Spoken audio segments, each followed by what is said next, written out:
Hello everyone and welcome to I Know You Know, your one-stop knowledge sharing platform for all things careers, life after high school, as well as opportunities that are available to you. Thank you so much for tuning into this video. In this video we'll be discussing what are the things that you should keep in mind when applying to university. Now, we all know that this may be a stressful time as you are busy with exams if you're in matric, or you are stressed about the application process even if you're not necessarily in matric and you're already beyond high school. So I'll be filming this video in order to remind you of the things that you should be keeping in mind during this time. So let's get into it. The first thing you should keep in mind is, of course, the closing date.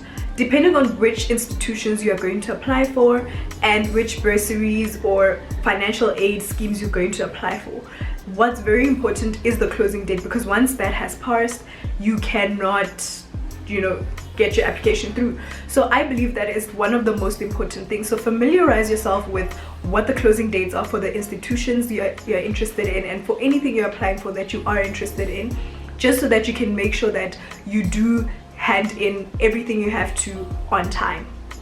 The second thing you should keep in mind is definitely your choice of discipline, course, faculty, etc. Really think about what it is that you want to do. You must know what it is that you want to do, because you will have to fill this into the forms that you are applying for. So you can't just apply just to get into university and then you'll figure things out there. Of course, there is an opportunity for you to change your course or degree before registration when you get to university. However, just ensure that you do your research and you know what it is that you're applying for, so that you are able to properly fill in your application form. The third thing you should keep in mind is whether or not you qualify for the course that you've chosen. This will come into play where you'll have to calculate your APS score. There are some universities that do have an APS score requirement for the different programs. Each university seems to calculate it differently. I will film a video later on detailing exactly how each university calculates it, or how an APS score is calculated and what an APS score is. But basically, your grade 11 final year mark will count towards your application to university. This is where they're going to look at exactly which levels you got, how much you got for each course, etc, etc. And as you know, each degree or course requires certain marks of the subjects you were doing in high school. So the APS score and checking your whether or not you qualify for the course you are choosing is something to consider when applying, because you cannot waste an application by applying for something that your APS score doesn't reach, or something that you can't negotiate your way into. So please keep this in mind and ensure that you give yourself the best possible shot at getting into the university. The next thing you should consider is financial aid. This would be whether it's NSFAS or different bursary schemes. You need to consider applying for such things at the moment. We all know that not everybody can afford to go into higher education, and so while you're applying for university, also look out for opportunities that are there for loans, study grants, bursary schemes, scholarships, fellowships, whatever it is that is out there. Just really cast your net out wide and apply for whatever it is that is out there that you qualify for. The sixth thing you should consider is that your application form may need to be sent with supporting documents. This may include certified copies of your IDs. If you're applying for financial aid schemes, you may need to send certified copies of your parent or guardian's salary slips. If you are applying for different courses, of course you will also need to send a certified copy of your grade 11 results, just to prove that you really got the marks that you got. Of course, we are currently in the middle of a pandemic, and I know a lot of universities have really changed what the requirements are as far as things that people need to hand in for the application. So just check with whichever institution that you are planning on applying to, whether or not they still require the certified copies of the different documents. I know, for example, a lot of universities now have a full-on online application system whereby you won't need to be posting stuff, you won't need to be sending stuff via courier services, etc., as was previously the case. So just check whether or not they do require supporting documents, and ensure that you are in good standing to submit those supporting documents, and ensure that your application is complete.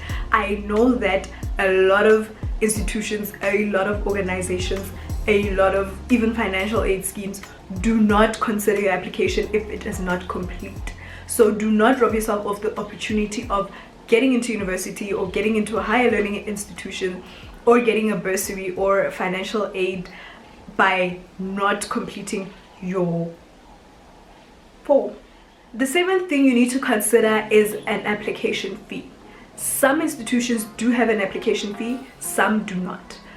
Just keep this in mind if you are going to apply, and find out whether the institution that you are interested in has an application fee or not.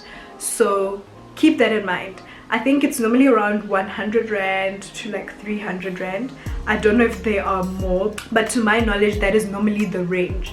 Some do not have an application fee, and especially now with the pandemic, I don't know what changes some institutions have done in order to cater for this. The last and final thing I'd like you to keep in mind is, especially now with the online application system, you need to have a working email, because a lot of institutions do send any communication after your application through email.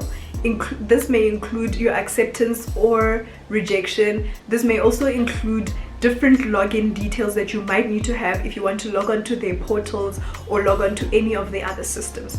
So definitely do create an email address. You can create a free email address on Gmail and other different platforms that you can create, but it honestly is not that difficult. Comment down below if you need help with that, but definitely you do need to have a working email, especially when doing an online application. Alright, there you have it. Those are 8 things that you do need to consider when applying to university. Please do not give it a shot. Apply to as many different institutions as you can. Apply to as many different bursaries as you can.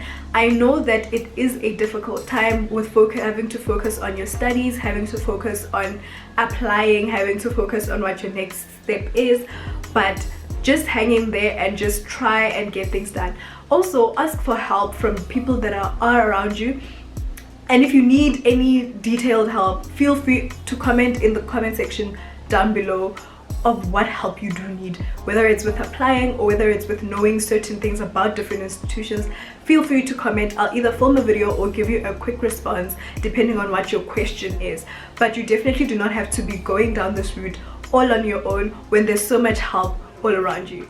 So thank you so much for tuning into this video. Please share this video with 2 people that you feel will benefit from this video. There are a lot of people that don't know what to do, don't know how to apply, don't know what things they need to be keeping in mind. So please share this video with them so that we can help as many people as possible. Stay tuned and check out some of my previous videos that I've filmed. I've filmed videos on different opportunities, such as the Ellen Gray Orbis Foundation Fellowship. I've filmed videos explaining what this channel is about and what it is that we're going to be discussing. I've also filmed videos explaining what different paths you can go after matric. So please do check those out, and I'll see you in the next video.